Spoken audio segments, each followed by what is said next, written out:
Welcome back, and thank you for tuning in to part 2 of understanding the difference between a home insurance and a home warranty policy with our guests Bryce Reeves of the Kader Agency and Sallie O'Shee of First American Home Warranty.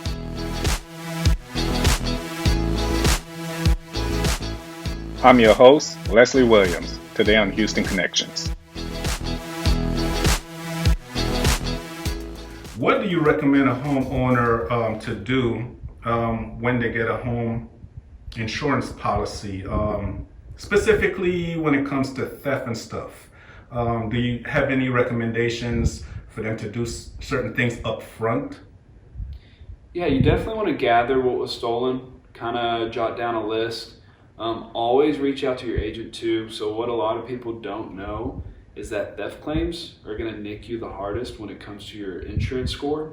It rates you the hardest. So don't make any claims. If it's $1,000 camera or something, I always recommend coming out of pocket if you can.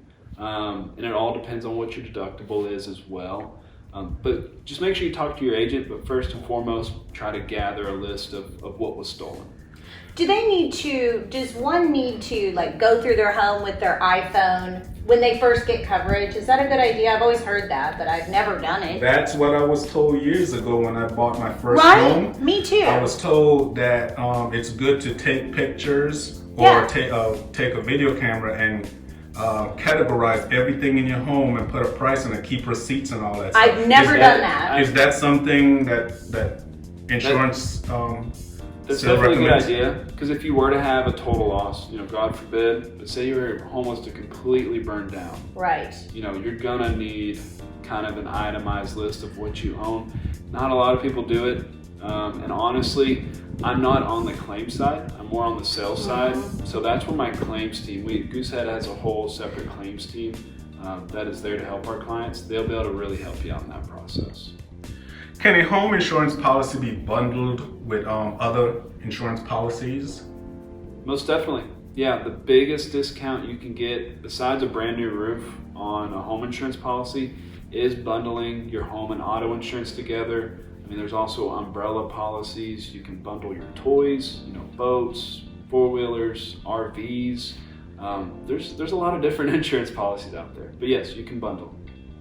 Okay.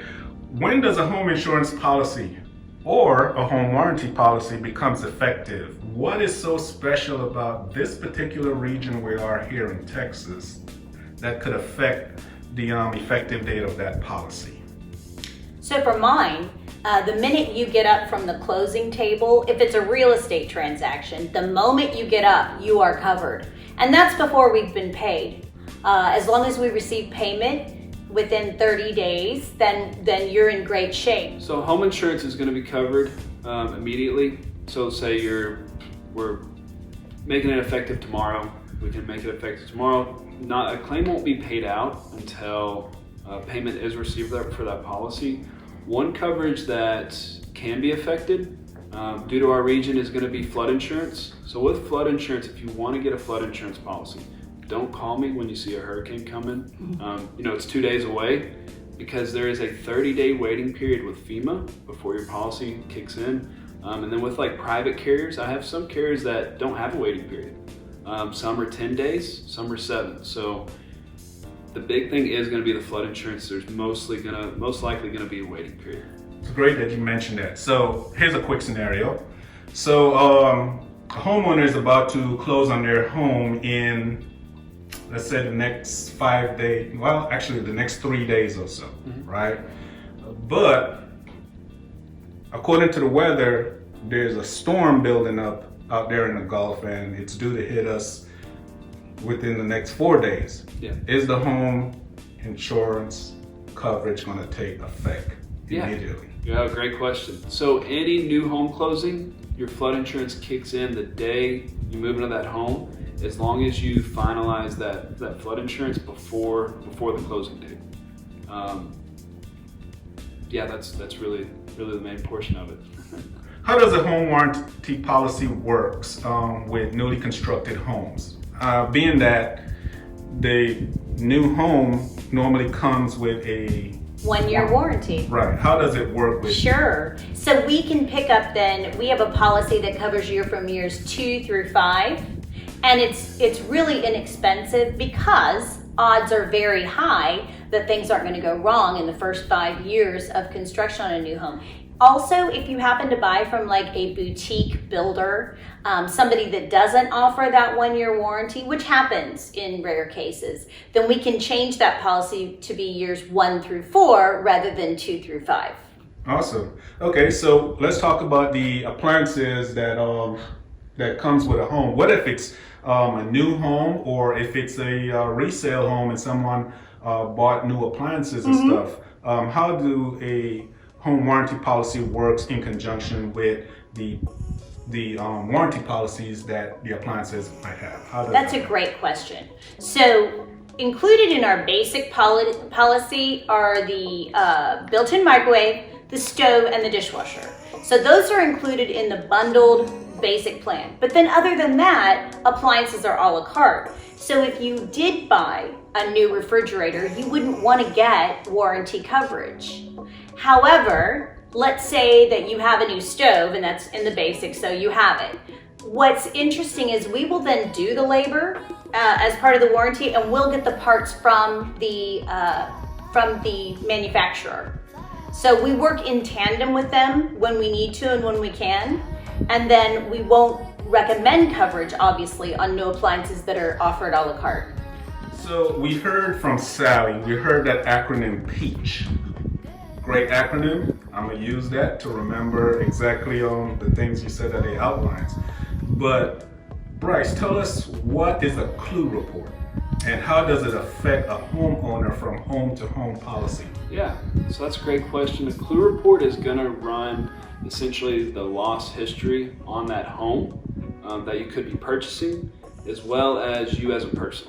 So it runs the clue report where you're currently at. Have you had any claims, water, theft, whatever kind of claim it is, as well as if it's like a new purchase, it runs the report on that new home as well, if there's been any claims. Typically it goes back about 5 years. That's about the max we can see. So the clue report stays with the home, or it stays with the homeowner? Is it attached to the home or the homeowner? It's kind of both. So say it's a new purchase. I only say this because this is mainly what I do. Say it's a new purchase, and the home you're purchasing, the current owners had a water claim in 2020. You're not going to be affected by that. That's not going to affect your rate because that was the previous owner. But if you, as the buyer, say you had a claim on your current home in 2020, then that could affect you a little bit. Typically, water claims or weather-related claims don't affect you all that badly when it comes to your home insurance premium. It's really when you have multiple, that's when it can get a little dicey. Okay, so let me ask this question. This is somebody's first home. They've had it for 3 years and some things start going wrong, and they didn't know which one to call, whether if it's the warranty or the home insurance, and they call the insurance for something that's not covered by the insurance. The calls they make to the insurance, does that affect the clue report, whether if anything is done or not? Yeah. Do any points get accumulated on that person calling in for non-insurance stuff? Does it work against that individual? Yeah, no, that's a great question. That's why it's always nice to have a good agent that kind of knows what they're talking about. If you call in, you're just asking, hey, what is this going to do, or do I need to make a claim for this? That doesn't affect anything. The only time it will is when you actually go in to the carrier, file a claim. If it gets paid out, if it doesn't get paid out, even if you file a claim and it doesn't get paid out, that is going to affect you a little bit. So it's always good to get with your agent and see what they think the best plan of action is. Thank you. Yeah, so at the Kader agency, we are an insurance broker. So that is, one of the best things that we do have to offer. Shop the entire market for you, and I'm going to go back to the power of choice. It's your policy, you're paying for it. So I'm going to get on the phone with you. We're going to customize it, and we're really going to go through the details, what you're covered for, not covered for, tailor it exactly how you want it. So that's my big thing, is I'm really just kind of putting in the numbers for you, plugging in the numbers. You're picking out the whole thing. You're customizing it yourself. I would say the biggest difference between me and the other 19 competitors is, first I think realtors should recommend policies based on how robust is the plan. And then they're going to offer a couple of options to the buyers. And then it ought to be based on who represents their brand best. The realtor's brand. By the time I get somebody at the end of the transaction, they're kind of crispy. They've been, they've picked out a lot of things. They're near the end of the transaction. So I try to bring some enthusiasm back to it and, very kindly answer their questions. If it's a lawyer or an engineer, a lot of times they want to get into the details. But most people really want to know, how much do I have to learn about this? Or may I trust you to help me choose this? How big of a decision am I going to have to make here? How much time do I need to dedicate to this process, rather, before I get to check it off the end of the transaction? So I can really help your buyers with that. And then on the other end of it, if a really nasty claim comes through, they're always going to call the realtor. That's who they call to complain. And then when the realtor calls me, I have a dedicated claims rep, Courtney. All she does is handle all the very high-end claims that really need to be unwound and dealt with on see the whole thing through entirely. And so we have that, so the realtor can go back to selling. So those are the things I think that differentiate us. It's great to actually talk to somebody who knows their product and not just go online and follow through something and you don't know what you're getting and how it covers you. No doubt, and the realtors need to have somebody that they trust with their clients.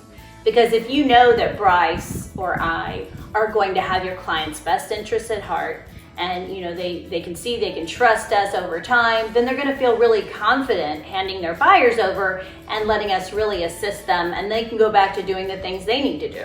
Yeah. That's real. That is real. I mean, as a realtor, I do feel some responsibility to my clients. Sure. And so if they ask for recommendations and I recommend insurance agents or warranty or inspections or anything, it's going to be somebody that I've met, somebody I spoke to, somebody I've seen work, rather than just throwing something out there and don't know, because like I said, I feel a responsibility to my clients. So you're 100% right with that. Realtors do. And you want your brand represented. Absolutely. Your partners, like Bryce and I, are an extension of your brand. Yeah. So it's really important that you pick partners that are timely, return phone calls, are enthusiastic, are just a real good extension of what you're trying to build. You're part of the team. Yeah. You're part of the team. Yeah. Yep. Bryce and Sallie, I really do appreciate y'all taking your time and coming out and answering these questions, and to help some of our viewers understand the difference between a home insurance policy and a home warranty policy and when to use them, what they cover, and so on and so forth. How about you close us out? If you want to leave us with some words of wisdom, or tell us how we could contact you, tell us about your brand, go ahead, however you want to do it. Yeah, words of wisdom, my biggest thing is whenever you have a home insurance policy, I've been dealing with quite a few claims in the past, always speak to your agent. That's the number one thing, having a good agent there to help you out. The price is the price, it doesn't matter what the price is, if you just want to make sure you have that agent that's going to help you out. I work with, quite a few people. I'm asking them questions every day when someone asks me. I'm trying to soak up knowledge every day, but I'm going to make sure and get you an answer. I want to make sure I get you a correct answer. I'm not going to lie to you. Yeah, that's going to be covered. I'm going to make sure and get you the correct answer. And if you need to contact me, I do have an Instagram, but I don't really use it for business. It's more personal. But you can reach me at, my phone number is going to be 281-768-4421. And my email is my name. It's Bryce, BRYCE, .Reeves, REEV as in Victor, @ES@goosehead.com. Awesome. Yeah. Sallie? I would say, realtors are my clients.